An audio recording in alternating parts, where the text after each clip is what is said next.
You've spoken about the coalition and what you think about them. You've listed the names of the members of a coalition and what you think about it. But you seem to agree, at least with the coalition, on the fact that something needs to give when it comes to governance in the country.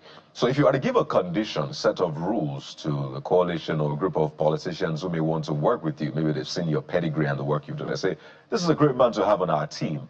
What will those conditions be, Mr. Sowore?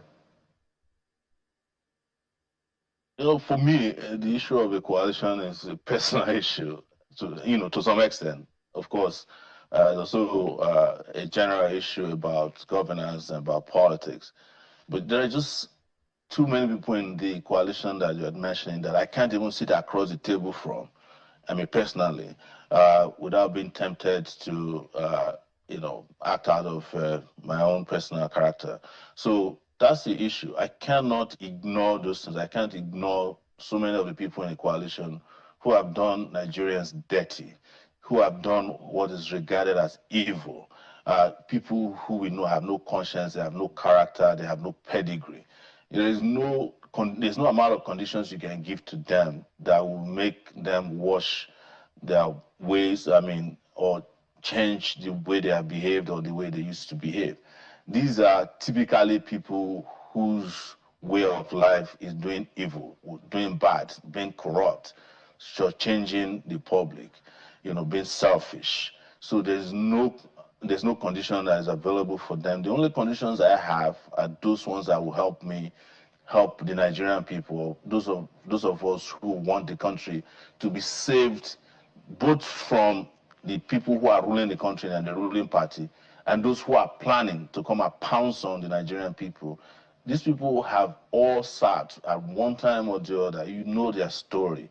I've documented. Why probably I'm different is that I have documented their lifestyles. I've documented their ways of doing things. I've documented the capacity, and come to the conclusion based on empirical evidence that any country that's leaving the current ruling party and hands its future into the hands of members of the coalition you are mentioning, that country or those kind of people are only moving from destruction to perdition.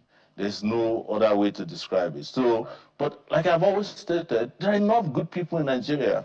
Then when you look at the voter roll, to make a difference, there are enough people.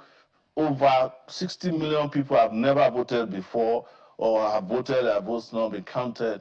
There are young people, there are vibrant people, there are brilliant people. The country cannot be discussing some of its worst characters perpetually. We can't keep giving airtime to people who have demonstrated that they have nothing to give you.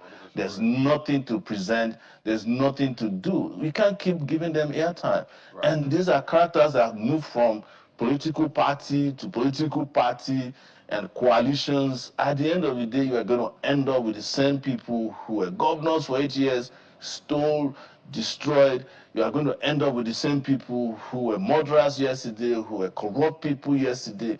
You know them, you see them. There's no point doing this to ourselves. So Yele Sowore is saying that if we go from the APC to the ADC, it is more like eternal damnation. It says it's destruction, from destruction to perdition, going from the APC to the ADC.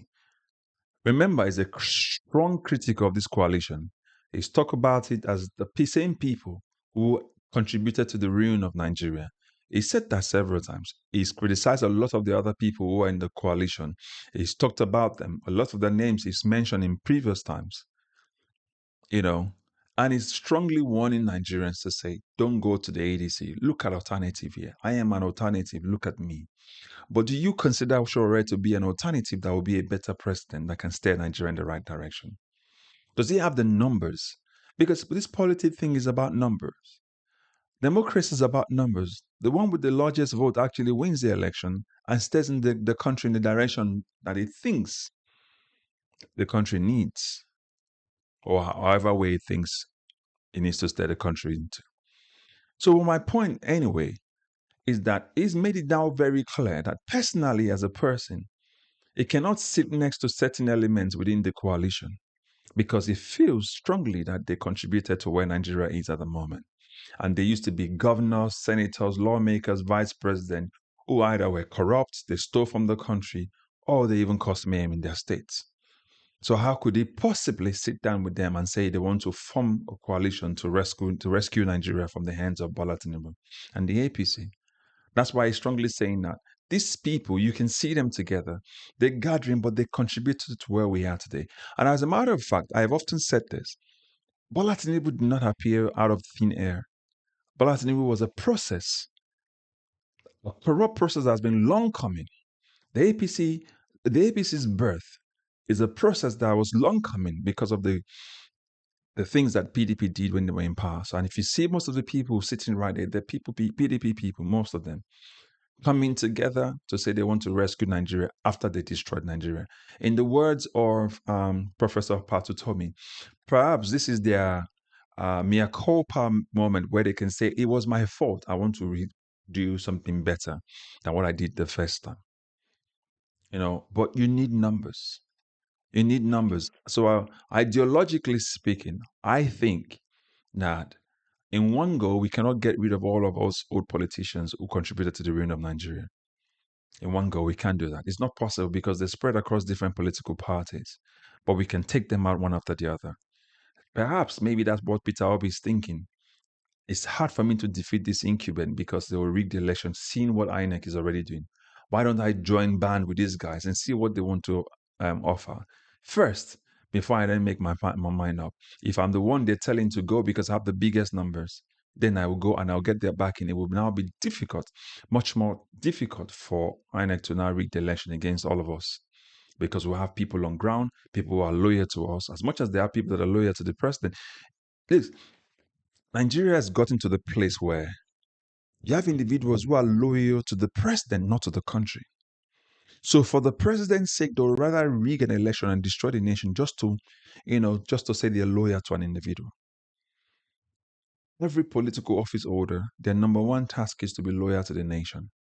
Because no one person is bigger than a nation. No one person.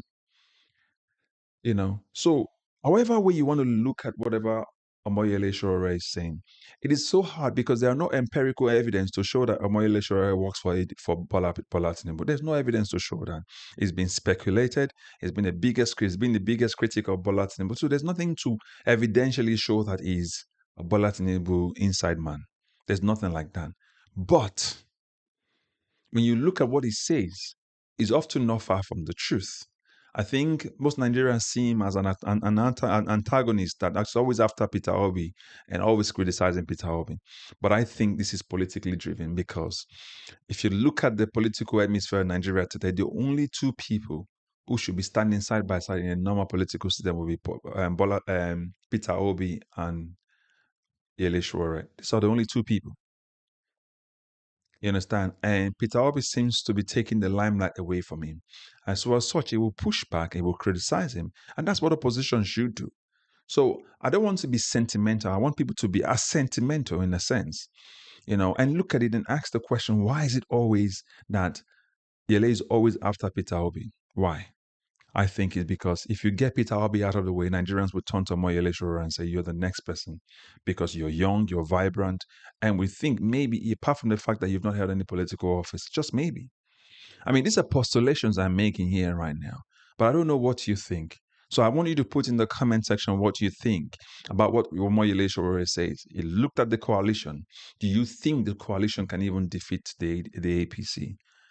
Should Nigerians actually go and queue behind the ADC and say, yes, we're tired of this government of destruction? Remember, it was about the same reason we took out PDP in 2015 or thereabout, when Nigerians said they didn't want PDP anymore. It was about the same time, the same reason.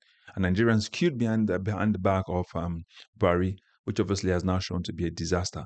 But PDP needed to go, and PDP has gone. So let us know what you think in the comment section. And don't forget to like, share, subscribe, and also recommend this channel to others. I will catch you up in the next video. Bye-bye and God bless you.